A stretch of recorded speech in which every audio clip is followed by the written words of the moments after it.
Tonight, we are going to a place where history is being written right now, in real time, under the most difficult of circumstances.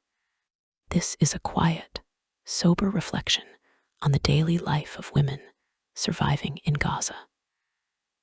The words and scenes are based on the courageous diaries, journalism, and photography of women on the ground who are documenting their own survival and the humanity of their people. Your day begins not with the gentle light of morning, but with a sound. It is a low, persistent hum, an electronic buzz that has become the background music of your life, the sound of a drone overhead. You lie still for a moment, listening, your body automatically tensing. You are not in your own bed. You are not in your home. You are on a thin mattress on the cold, hard floor of what used to be a classroom, or perhaps a hospital corridor, or maybe the unfinished concrete shell of a new building. You have moved so many times, the exact location has started to blur. You can feel the cold of the floor through the thin foam of the mattress. It seems to seep directly into your bones. The air smells of dust, of damp concrete, and the faint, unavoidable scent of too many human beings living in a space that was never designed for them. You are surrounded by the quiet, stirring sounds of other families, a soft cough from an elderly man nearby, a child murmuring in their sleep, the rustle of a blanket as someone shifts in the pre-dawn gloom. Before you even open your eyes, your mind begins its first, crucial task of the day. The inventory. First, you listen to the sounds outside. You have learned to be an unwilling expert in the acoustics of war. Your ears automatically filter and identify each noise. The hum of the drone is constant, normal. But you are listening for any change in its pitch, which might signal it is closer. You listen for the distant, dull thud of an explosion, and you try to gauge its direction and distance. Was that further away than yesterday? You listen for the high-pitched whistle of a jet, and your body instinctively braces for the roar that will follow. Next, the inventory of your own small, shared space. You quietly check on your family, or the people you are sharing this corner of the room with. A child's hand rests on your arm. An elderly neighbor's steady, sleeping breath is a small comfort. You check that everyone who went to sleep here last night has woken up here this morning. For now, everyone is safe. The thought is not a relief. It is a temporary fact, one that you know could change at any moment. Finally, you perform the inventory of your resources. Your eyes flicker to the collection of plastic jugs and bottles in the corner. You mentally calculate the water level. Is there enough for drinking this morning? Enough to wash your children's faces? Probably not both. Next, you think of the small, precious bag of flour tucked away safely under a pile of blankets.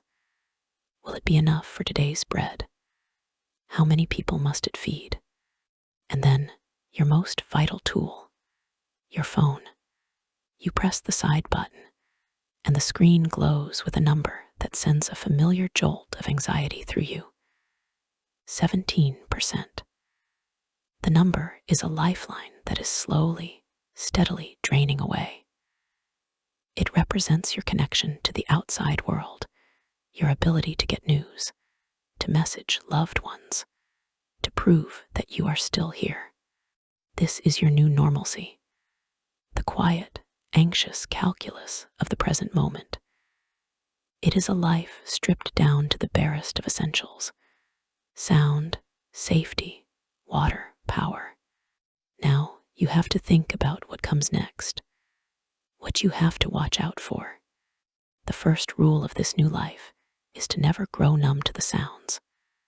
The hum of the drone may be constant, but you have learned that complacency is a luxury you cannot afford. You must remain vigilant. A sudden, sharp change in the drone's pitch or a series of nearby explosions are not just noises. They are data points. They are warnings that mean you have seconds to decide. Do you run? Do you take cover under the concrete stairs? You must always be ready to move, to act in an instant. You sit up slowly, trying not to disturb the sleeping bodies around you. The cold of the morning is a physical shock, a sharp reminder of your vulnerability. The day has begun. Your inventory is complete, and the quiet, relentless work of surviving another day has already started. The inventory of the morning is complete. The next task is decided for you, dictated by the near-empty state of the plastic jugs in the corner. Today is a water day. This is the first major labor of your day, a relentless, all-consuming quest for the most basic element of life. You gather every container you can find: old plastic bottles that once held cooking oil, a large but cracked bucket, a couple of heavy jugs you guard with your life. They are light now, their emptiness a hollow, echoing sound as you carry them. Journey begins. You step out from the relative shelter of the concrete structure and into the open. The air is already growing warm, the sun a pale, indifferent disk in a dusty sky. The walk to the nearest known distribution point is a calculated risk. You move through the familiar landscape of destruction, your feet finding a practiced path through the rubble and twisted metal. Your body is tense, your ears are open, still tracking the hum of the drone, still listening for any sound that is out of place. You are not alone. You see other women on the same pilgrimage, their own collections of empty containers a silent testament to the same shared, desperate need. You exchange quiet, knowing nods. There is no need for words. You arrive at the distribution point, and the scale of the crisis comes into sharp focus. The queue is a silent, exhausted river of humanity, stretching for what looks like a quarter of a mile. Hundreds of people, women, old men, children tall enough to carry a single bottle, are standing in line, waiting. There is a profound, collective patience here. There is no shouting, no pushing, just a tired, shared understanding of the weight that lies ahead.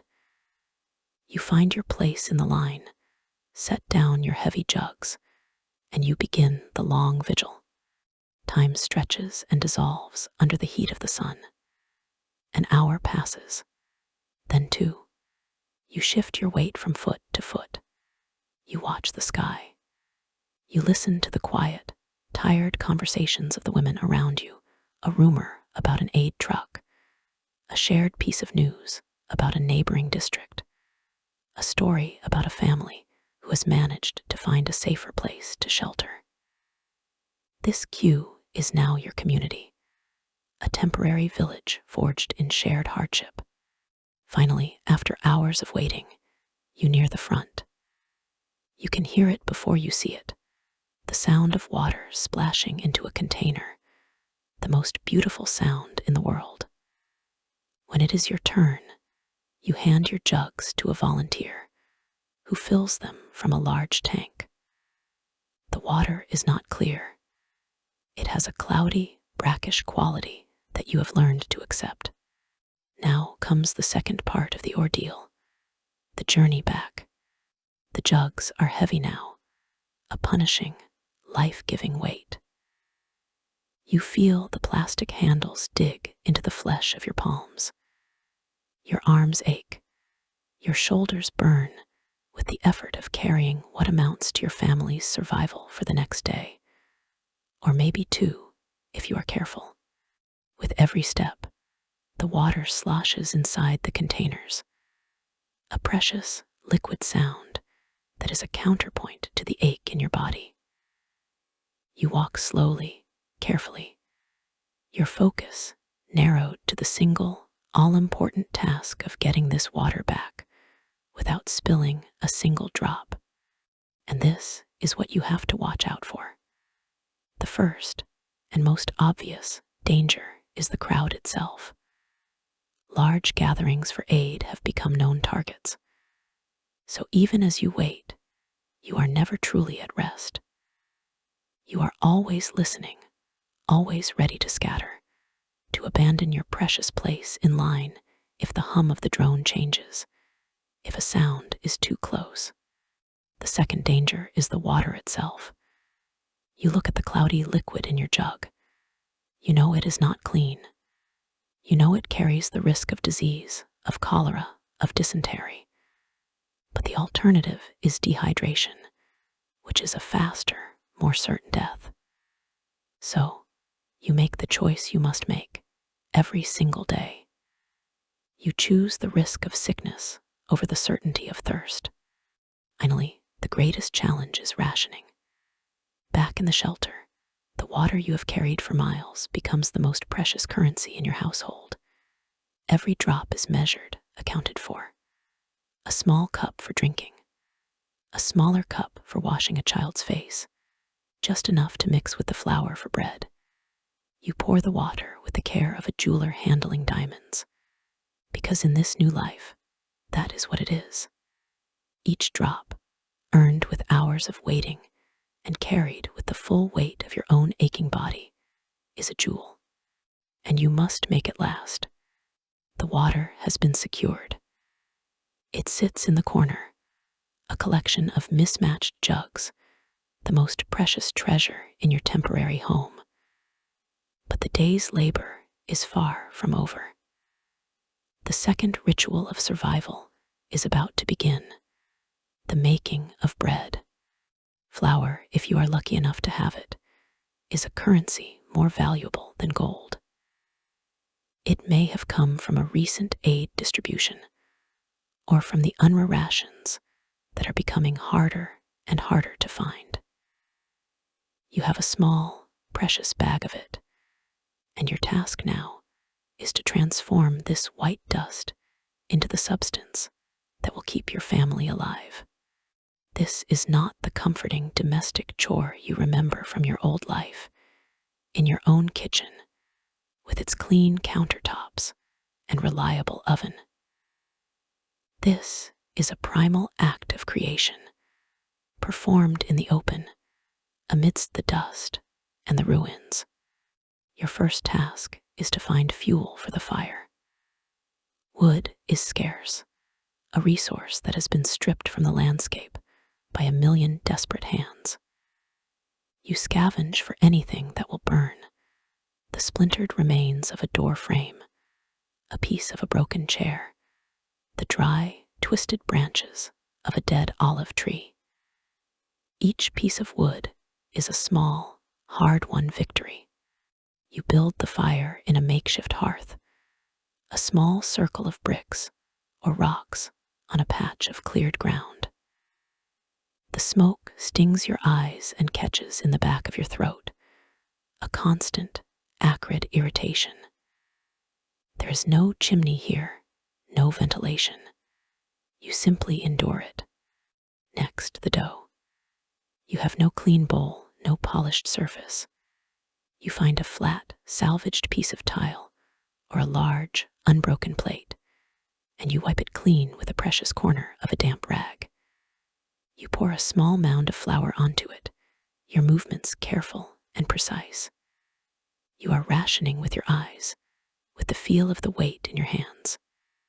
You add a little salt, if you have it, and then the most precious ingredient of all, a small amount of the water you carried for miles. You mix it together, your hands, calloused and stained with dust, working the flour and water into a stiff, sticky mass. You knead, and the rhythmic, physical work is a small, temporary escape from the anxiety in your mind. You push, you fold, you turn.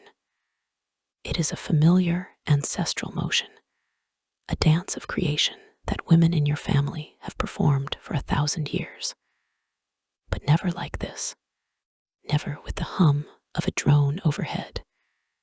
Never with the gnawing uncertainty of where the next bag of flour will come from. The dough comes together. You shape it into a flat, round loaf. Your oven is a simple, ingenious creation born of necessity. A sage, a piece of domed metal propped over the fire, or simply a flat piece of corrugated iron salvaged from a collapsed roof. You place the loaf on the hot surface, and you wait, watching as the heat begins to work its magic. The pale, lifeless dough begins to puff and blister. The smell of baking bread, a scent that in your old life meant comfort and home, now fills the air. It is the smell of survival itself. It is the most beautiful, most hopeful scent in the world. And this is what you have to watch out for. Scavenging for fuel is a journey into the unknown. You must be careful where you walk, what you touch. The ruins are a treacherous landscape. You have to be wary of unstable structures, of sharp, rusted metal hidden in the debris. Every trip for firewood is a small, calculated risk. The fire itself is a beacon. The smoke that stings your eyes can be seen from a great distance. In a world where any gathering, any sign of life can become a target, the simple act of cooking for your family is an act of exposure. You work quickly, efficiently, your eyes constantly scanning the sky, and you must guard your resources. The flour, the water, the finished loaf of bread, these are objects of immense value. You keep them close. You watch over them. Theft, born of desperation, is a constant, quiet threat. You trust your neighbors, your community, but you know that hunger can make anyone a stranger. When the bread is finally done, its surface golden brown and blistered black in spots, you wrap it in a clean cloth. This is not just food. It is a symbol. It is a declaration that even here, in the midst of all this destruction, you can still create. You can still provide. You can still nurture life. You hold the warm, heavy loaf in your hands. It is the day's greatest and most defiant treasure. The bread is baked, wrapped, and waiting. For a brief moment, there is a pause in the relentless cycle of need. But the quiet does not last. An elderly neighbor's medicine has run out, and you have promised to see if the makeshift clinic in the next neighborhood has any to spare. The journey is necessary, and so you must walk. You are no longer moving through a city. You are navigating a graveyard of memories. The path you take is a ghost of a street you once knew. You recognize it not by the buildings, which are now just jagged skeletons of concrete and rebar, but by the angle of a lone, surviving palm tree or the specific curve of a broken curb. Your feet know this path, even if your eyes no longer recognize the landmarks. With every step, your mind overlays the destruction with a phantom image of what once was. Here, on this mountain of rubble, was the bakery. You can almost smell the warm, sweet scent of baking pastries that used to spill out onto the street in the mornings. You remember standing here with your mother, choosing bread for the evening meal. The memory is so vivid, so real, it is like a physical presence, and its loss is a sharp, sudden ache in your chest. You walk on, and your mind continues its haunting, involuntary tour. This crater, filled with stagnant, gray water, was the schoolyard where your children used to play. You can almost hear the ghost of their laughter, the rhythmic squeak of the swings, the shout of a teacher calling them in from recess. The sounds are so clear, you find yourself turning your head, half expecting to see them. But there is nothing, only silence and the quiet, mournful whisper of wind through a shattered window frame. This landscape of ruin is a constant, brutal assault on your heart.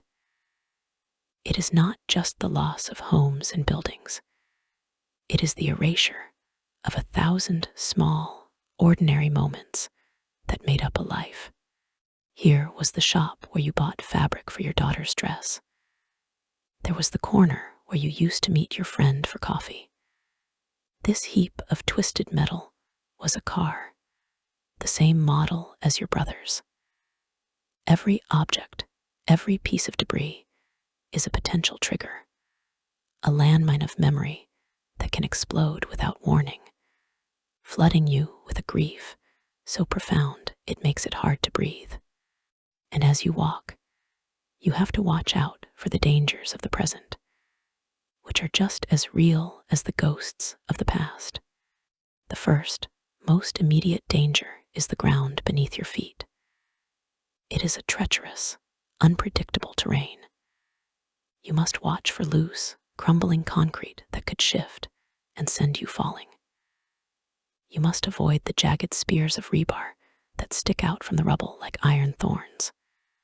You must step carefully around the fine, gray dust that coats everything, a mixture of pulverized concrete, earth, and things you do not want to name, knowing that you are breathing it in with every step. And then there are the unseen threats. You have learned to read the landscape for signs of unexploded ordnance. A strangely shaped piece of metal, an object that looks out of place, a small mound of disturbed earth, all of these could be a harbinger of sudden, violent death. You teach your children the same rules. Do not touch anything shiny. Do not pick up anything strange. Do not stray from the known paths. It is a horrifying curriculum for a child, a lesson in survival that replaces the innocence of their games. Finally, you must be aware of the sky. The open sky is the most dangerous place of all. Being in the open, exposed, and visible is a risk. You learn to move quickly, to use the skeletal remains of buildings as a form of temporary cover, to time your movements, if you can, to the lulls in the sounds from above. You are constantly scanning the sky, your senses on high alert. You have learned that a beautiful, clear blue sky is not a thing of peace, but a thing of menace, for it is in the clearest skies that you are most easily seen. This journey, this simple walk to find medicine for a neighbor, has become an ordeal of physical and psychological navigation. You are not just walking through rubble. You are walking through the ghosts of your own life, and you are doing so on a landscape that could kill you at any moment. You keep your head down, your pace steady, your eyes on the ground, and you try not to remember too much, because to remember is to feel the full, crushing weight of everything you have lost. You return from your journey through the ruins, the medicine for your neighbor a small, hard-won victory in your pocket. The temporary shelter, with its cold floor and crowded corners, now feels almost like a sanctuary in comparison to the exposed, treacherous world outside. But the day's anxieties are not over. They have simply changed form. Your phone has been silent all morning, turned off to conserve its dwindling life. Now, you retrieve it from its hiding place.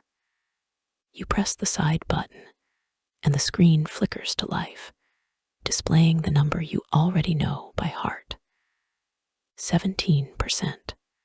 In your old life, this number would have been a minor annoyance, a signal to find a charger sometime in the next hour. Here, It is a countdown clock. It is a measure of your connection to the world, to your family, to information that could mean the difference between life and death. Your phone is not a device for entertainment. It is your single most important tool for survival. And its battery is a constantly draining resource, a lifeline that is slowly, inevitably fraying. The first part of your afternoon becomes a new kind of quest, the hunt for power. Electricity is a form of wealth now, a rare and precious commodity. You have learned the hidden geography of it. You know where the few functioning solar panels are, propped on piles of rubble, angled toward the sun like fragile mechanical sunflowers. You know which families have a working car battery they might be willing to share for a small price or a favor. You know the location of the one sputtering generator in the neighborhood, a loud, diesel-belching beast that is the center of a small, desperate community. You make your way to one of these charging points, your phone and its cable clutched in your hand. You are not the only one. There is a small, quiet crowd huddled around, a web of charging cables stretching like spider silk to the power source. There is a tense, unspoken etiquette here. Everyone knows how long they have. Everyone respects the order of the queue. You plug in your phone and you watch. You do not leave. You guard it with your life. You watch the small icon on the screen, and you see the number begin to climb, one agonizingly slow percentage point at a time. 18%. 19. Each new number is a small, silent victory, a few more minutes of life for your lifeline. Once you have gathered a precious hour or two of power, the next hunt begins, the search for a signal. You climb to the highest, most exposed point you can safely reach, the top of a pile of rubble, the second floor of a skeletal building. You hold your phone up to the sky, a desperate, modern prayer, turning your body slowly, watching the single, wavering bar at the top of the screen. And then, for a fleeting, miraculous moment, it connects. In that instant, a flurry of activity begins. You work with a ruthless efficiency you never knew you possessed. Every second counts. First, you check your messages. Frantic, one-line texts to family members in other shelters. Are you okay? We are okay. You scan for replies with a heart that is pounding with both hope and dread. Alive. We are alive. A message comes through, and you can breathe again. Next, you scan the news. Not the global headlines, but the local, on-the-ground updates from other citizen journalists and community groups. Where are the aid trucks today? Which roads are passable? Which areas have seen the heaviest shelling? This information is not curiosity. It is tactical data for your family's survival. You might download a map of a neighborhood you may have to move to, or a first aid guide that could save a life. And this is what you must constantly watch out for. A dead phone is not an inconvenience. It is a kind of death. It is total isolation. It means you cannot contact your loved ones to see if they are alive. It means you cannot receive warnings about imminent danger. It means you cannot call for help if you are trapped or injured. The fear of that silence, of that disconnection, is a constant, low-grade hum of anxiety in the back of your mind. The charging points themselves are a danger. As with the water queues, they are public gatherings, making them potential targets. You must weigh the risk of being in the open against the risk of being disconnected. You never linger longer than you have to. and you must practice a ruthless efficiency. There is no mindless scrolling here. There is no wasting of power on games or videos. Every tap has a purpose. Every percentage point is a precious, non-renewable resource that you must manage with the skill of a quartermaster in a starving army. You look down at your phone, now charged to a hopeful 34%. You have a few more hours of connection, a few more hours of this fragile, electronic heartbeat. You turn it off again to save the power, and the world goes silent once more. But you have what you needed, the knowledge that your family is alive, and a few more fragments of information to help you navigate the day ahead. The phone is charged for now. You have received the life-giving messages from your family and gleaned what scraps of information you could from the digital world. The device should now be a source of relief, but instead, it feels like a weight in your hand, a heavy, rectangular burden, because the phone is not just a tool for communication. It is a tool for witnessing. And you have learned that in this new world, there is a duty to see. You feel an immense, crushing responsibility to document what is happening. This is not a choice you made. It is a role that has been thrust upon you by circumstance. You are no longer just a mother, a sister, a daughter. You are an archivist of your own apocalypse. You are a witness for the world, for a history that is being written in blood and dust and rubble. And if you do not record it, you fear it will be denied, forgotten, erased. So you turn the camera on. The act of framing a shot, of lifting your phone to your eye, transforms you. You are no longer just a participant in the suffering. You are its chronicler. The small screen creates a strange, thin barrier between you and the reality before you. It is a necessary detachment, a psychological shield that allows you to look at things you would otherwise be unable to bear. You do not take pictures of the grand, sweeping destruction. The world has seen those images. They are so vast, so overwhelming, they become abstract, meaningless. Instead, you focus on the small human details, the quiet, heartbreaking fragments of life that tell a larger story. You see an old man sitting on an overturned bucket in the middle of a street of ruins, carefully, methodically, peeling an orange. His hands are slow, his movements deliberate. It is a small act of normalcy, of ritual, in a world that has been stripped of both. You raise your phone and you take the picture. You see a child's drawing, a colorful, hopeful picture of a house with a smiling sun, taped to the grimy canvas wall of a tent. The drawing is a defiant splash of color in a world of gray. It is a testament to an innocence that refuses to be extinguished. You capture the image.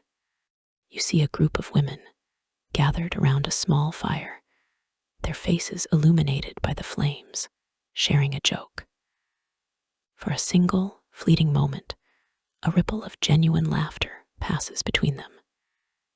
It is a sound so rare, so beautiful, it feels like a form of prayer. You record a few seconds of the video, the sound of their laughter, a fragile, precious thing against the distant rumble of war. Each time you press the shutter, you feel a complex and contradictory set of emotions. There is a sense of purpose, of doing something important, of giving a voice to the voiceless. But there is also a profound, sickening guilt. You are turning your own community's pain into content. You are aestheticizing their suffering.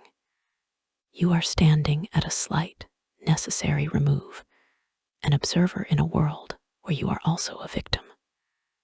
The conflict is a knot in your stomach. And this is what you must constantly watch out for.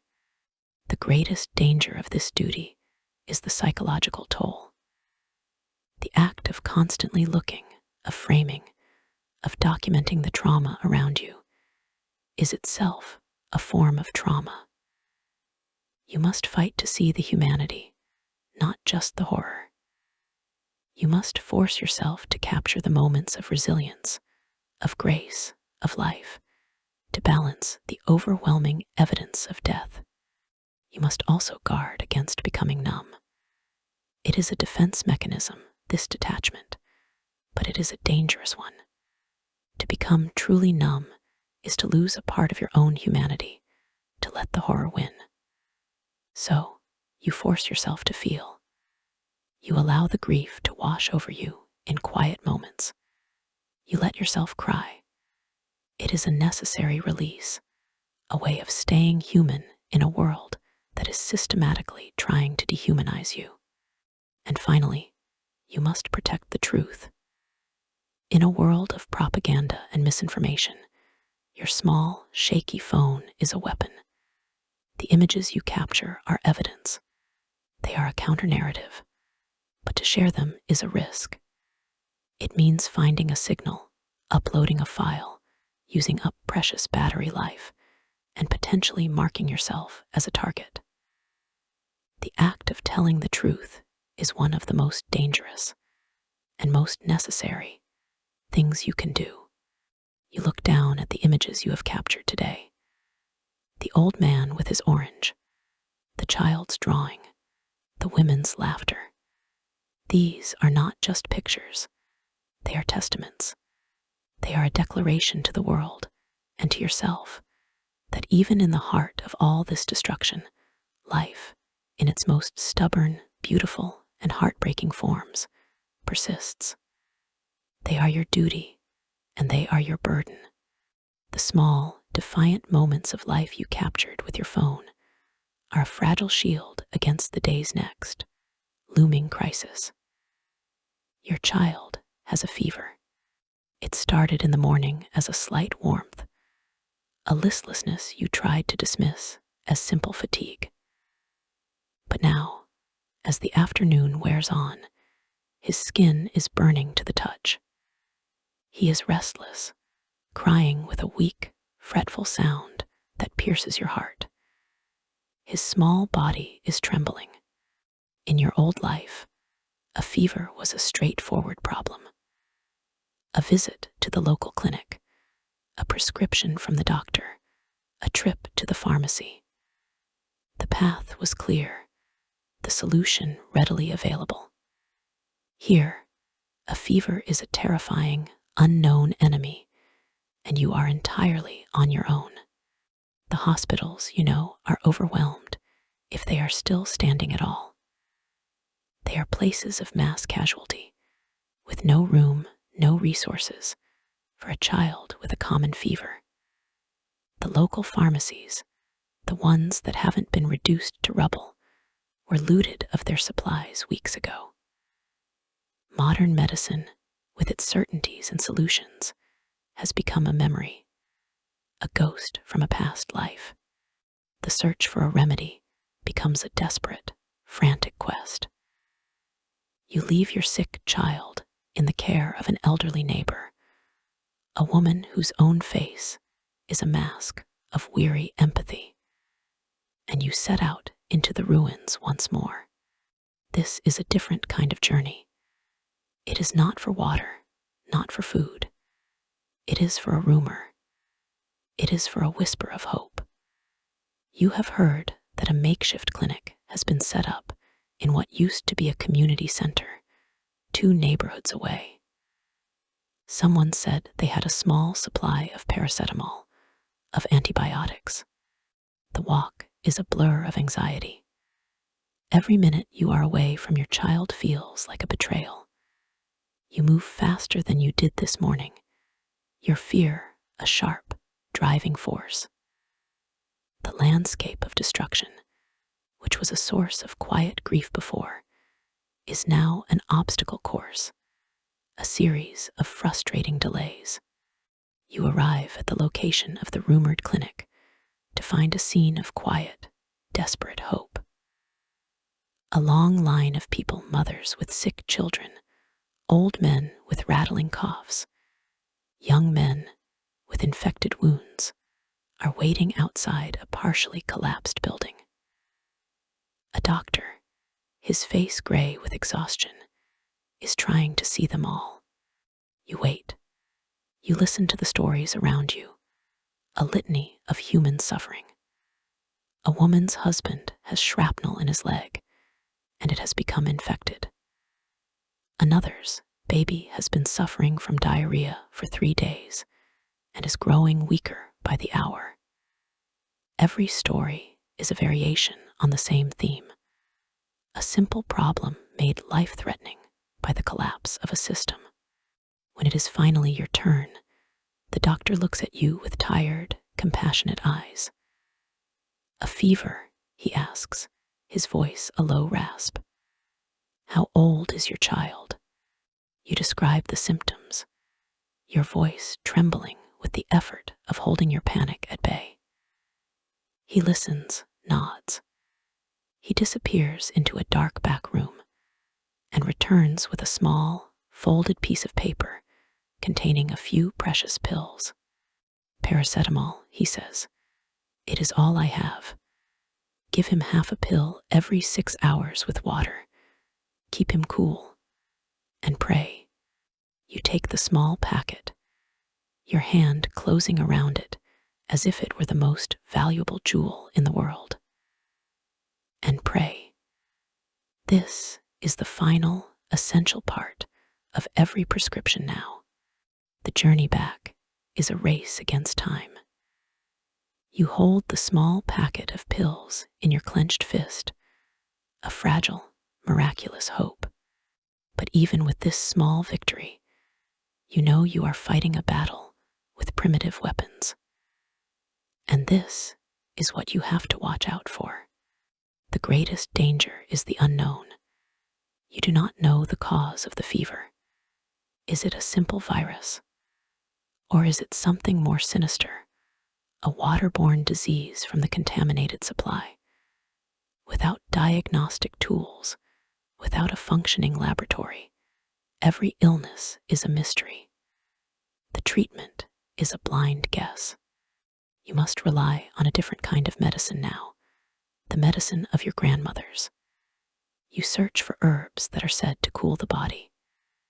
You brew teas from dried leaves you have carefully saved.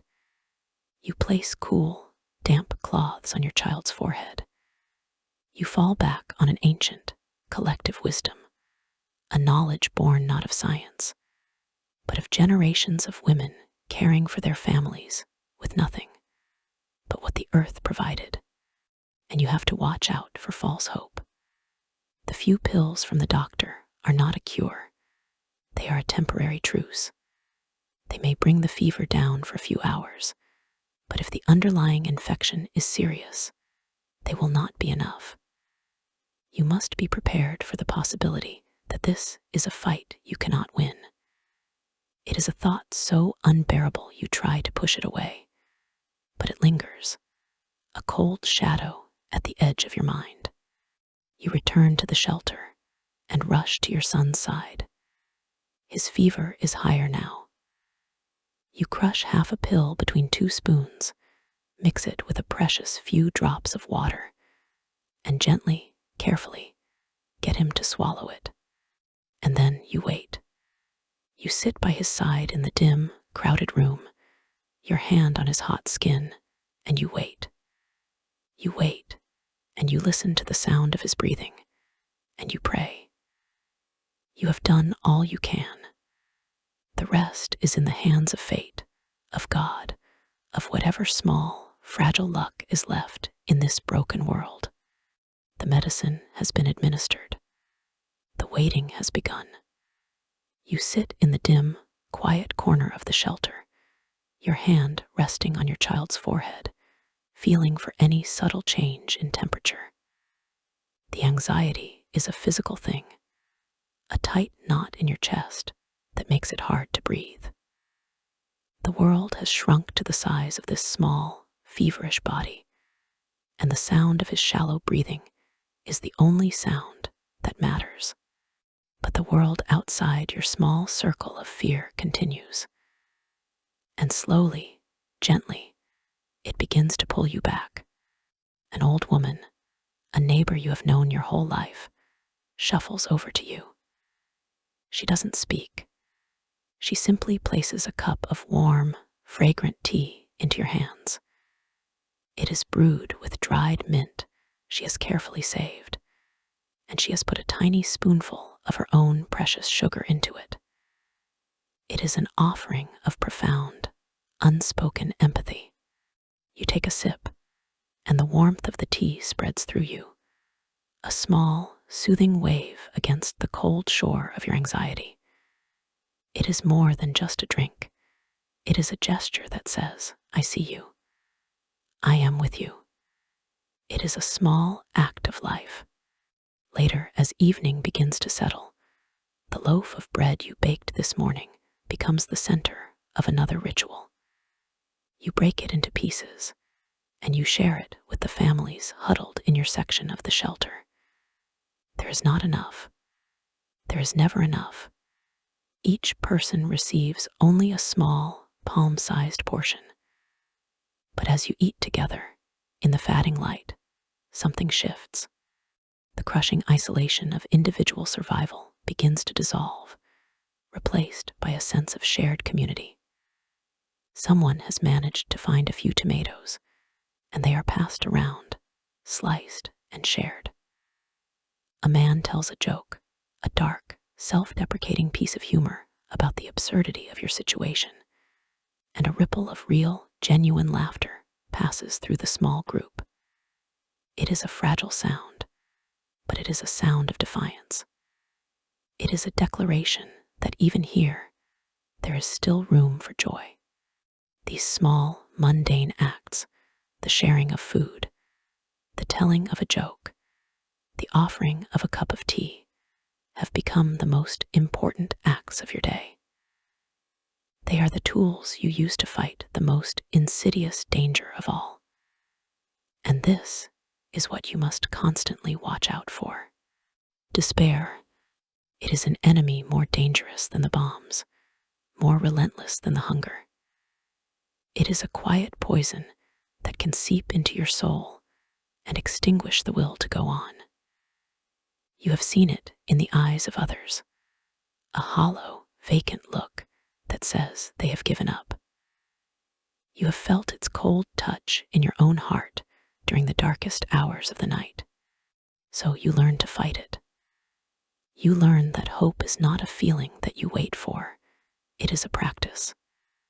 It is an act.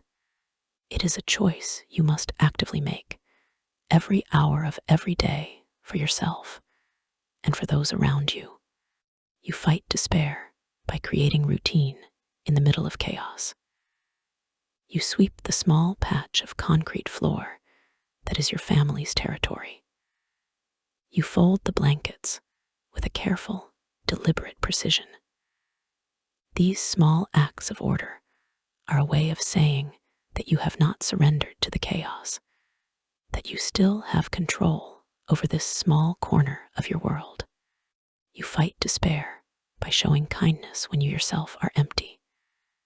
You help a young mother comfort her crying baby, humming a lullaby you remember from your own childhood. You listen to an old man's stories of a Gaza that no longer exists, his memories, a precious, fragile inheritance. These small acts of connection are the threads that hold the fabric of your community together, and you fight despair with beauty. You see a young girl drawing in the dust with a stick. You praise her work, telling her she is a great artist. You see a single, stubborn wildflower pushing its way up through a crack in the concrete. You point it out to your child, a small, defiant miracle of life in the midst of death. You find beauty, you create beauty, you insist on beauty, because to do so is to deny the ugliness the power to consume you. You look down at your sick child. The fever is still there, but his breathing seems a little easier. He is sleeping a more peaceful sleep. The small act of another woman's kindness, the cup of mint tea, has given you the strength to continue your own vigil. You are not a soldier. You are not a politician. You are a woman, a mother, a neighbor. And these are your weapons: a shared loaf of bread, a quiet song, a kind word. In the face of overwhelming destruction, these small acts of life have become your most profound acts of resistance. They are how you survive, and they are how you remind yourself and the world that you are still human. The sun, which has been your indifferent companion all day, finally begins its descent, painting the dusty sky in brief, beautiful streaks of orange and purple. The beauty is a cruel irony, a fleeting moment of peace before the world transforms. As the last sliver of light disappears below the horizon, a different, more primal reality takes hold. Nightfall. In your old life, night was a time of rest, of quiet, of the soft, electric glow of the city. Here, it is an entirely different architecture of fear. The first, most immediate change is the loss of sight. There is no electricity. The darkness is not the gentle dimness of a room at bedtime. It is an absolute, profound, and disorienting blackness. The world you have been navigating by sight all day, the treacherous paths through the rubble, the faces of your loved ones, the small, comforting objects in your space, disappears, replaced by a void. The shelter, which in the daylight was a scene of communal, bustling life, now becomes a labyrinth of unseen bodies and whispered anxieties. A single, sputtering candle or a small, battery-powered lantern might cast a weak, struggling glow over one small corner. But mostly, you are left in the dark. The darkness hides physical dangers. A misplaced water jug, a pile of rubble you didn't see. A simple trip in the night could lead to a sprained ankle or a serious injury. A minor disaster that is now a life-altering catastrophe. You learn to move with a new kind of sense, your hands trailing along the cold concrete walls, your feet shuffling, testing the ground before you commit your weight. You create a mental map of your small space, a geography of touch and memory. But the true terror of the night is not what it hides, but what it reveals. With the loss of sight, your other senses become painfully, exquisitely heightened. Your ears, which have been on high alert all day, now become your primary tool for survival. And the sounds of the night are different. The hum of the drone, a familiar, menacing companion in the daylight, becomes a more sinister, predatory presence in the dark.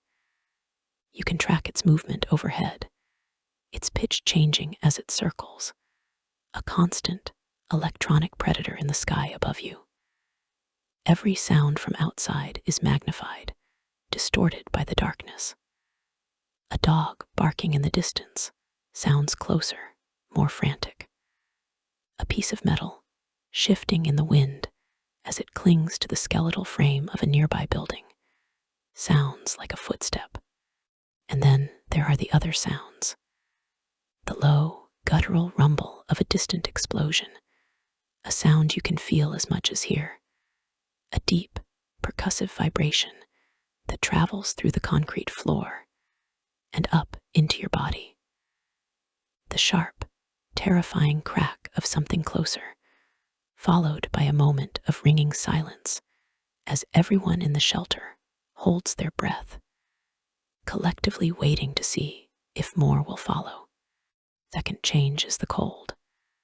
The sun's warmth, which had at least offered the illusion of comfort, is gone, and a deep, penetrating chill settles over everything. Without proper heating, without adequate blankets, the nights are a constant, shivering battle for warmth. You huddle together with your family or the people in your small group, your bodies sharing a meager, insufficient heat. You pull the thin, threadbare blankets tighter, but the cold is a physical presence, an enemy that seeps in from every direction. And this is what you have to watch out for. The night is a psychological battlefield. The darkness removes all distractions, leaving you alone with your thoughts, your fears, your memories. The mental shield you have been holding up all day, the one that allows you to focus on the immediate tasks of survival, begins to crumble in the dark. The ghosts of your old life, the memories of your lost home, the faces of people you have lost, they all come to visit you in the quiet, endless hours of the night.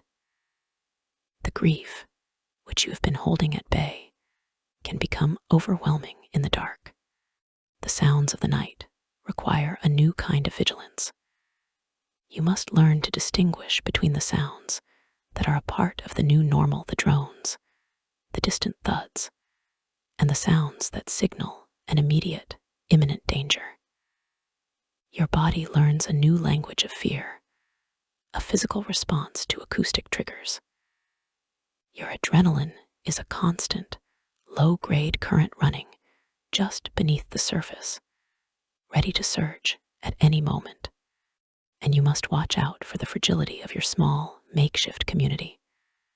The darkness can fray nerves, shorten tempers. A child's cry, a restless cough, an accidental bump, these small irritations, which are easily absorbed in the daylight, can become sources of conflict in the tense, claustrophobic darkness of the shelter. You learn to speak in whispers, to move with a preternatural quiet, to do everything you can to maintain the fragile peace. You lie on your thin mattress, the cold of the floor a constant, aching presence. You are surrounded by the sounds of others, a soft murmur, a quiet prayer, the sound of someone else's child crying. And yet you are trapped in the profound, solitary darkness of your own mind. The night is a long, cold, and noisy vigil, and all you can do is wait for the sun. The night stretches on, an endless, ink-black ocean of time. The initial, sharp anxieties of nightfall have softened into a dull, persistent ache of exhaustion. Your body is a leaden weight, your muscles screaming for rest. Your mind, which has been racing all day, is a slow, muddy river of half-formed thoughts and recurring fears. You know you need to sleep. But in this new world, sleep is not a gentle surrender. It is a battle. You lie on your thin mattress, curled on your side, your child's small, warm body pressed against yours. You have pulled the single, rough blanket over you both, creating a small, shared cocoon of insufficient warmth. You close your eyes, and you try to invite the release of unconsciousness. But your mind refuses to stand down. Sleep is not an escape here. It is a state of heightened vigilance. Every sound from the darkness, a sound you have already identified and dismissed 100 times, pulls you back to the edge of wakefulness. The low, familiar hum of the drone, the distant, rumbling bass note of an explosion far away, the sound of someone coughing on the other side of the room. Your body is exhausted, but some primal, protective part of your mind refuses to shut down completely. It is standing guard. And this is the final, most intimate thing you must watch out for. You must be careful not to surrender completely to the exhaustion. To sleep too deeply feels like a betrayal of your duty, a dereliction of your role as a protector. You are a mother, a caregiver, a sentinel for your small family. What if something happens while you are lost in a dream? What if you do not hear the sound that matters? The shout of warning, the change in the rhythm of the explosions that signals the danger is moving closer. So you learn to sleep with only half your mind. It is a strange, fragmented state of being, a twilight world between consciousness and true rest. You drift in and out of a shallow, fitful doze. Your dreams, when they come, are not escapes. They are anxious, jumbled replays of the day's events, the long, silent water cue, the smell of smoke as you bake the bread, the ghost of your old home superimposed over the ruins. You dream of your phone, the battery percentage a blinking, accusatory red zero. You dream you are running, but the rubble holds your feet like quicksand. There is no rest in these dreams. There is only a continuation of the day's anxieties, played out on a surreal, subconscious stage. You are acutely aware of the world even in your sleep. You are aware of the cold seeping up from the concrete floor. You are aware of the child beside you, his small, feverish warmth, a point of focus in the darkness. You shift slightly to pull the blanket more securely around his shoulders. The movement is automatic, maternal, a task your body performs even when your mind is halfway to dreaming. You learn to find small, temporary pockets of peace. You focus on the rhythm of your child's breathing, a slow, steady, and miraculously normal sound.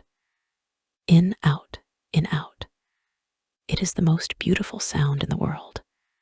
You match your own breathing to his, and for a few precious moments, the anxious, racing part of your mind grows quiet. You allow yourself to sink a little deeper, to let go just a fraction more. You listen to the sounds inside the shelter, the soft, rhythmic snoring of the old man nearby, the almost inaudible whisper of two women sharing secrets or fears in the dark. These are the sounds of other lives, other heartbeats, a small, fragile community persisting through the night. The knowledge that you are not entirely alone in this vigil is a small, steadying anchor. You survive the night in these fragments, these small, stolen moments of rest. You are a soldier on watch, catching a few minutes of sleep when you can, your body perpetually braced for the alarm that might come at any moment.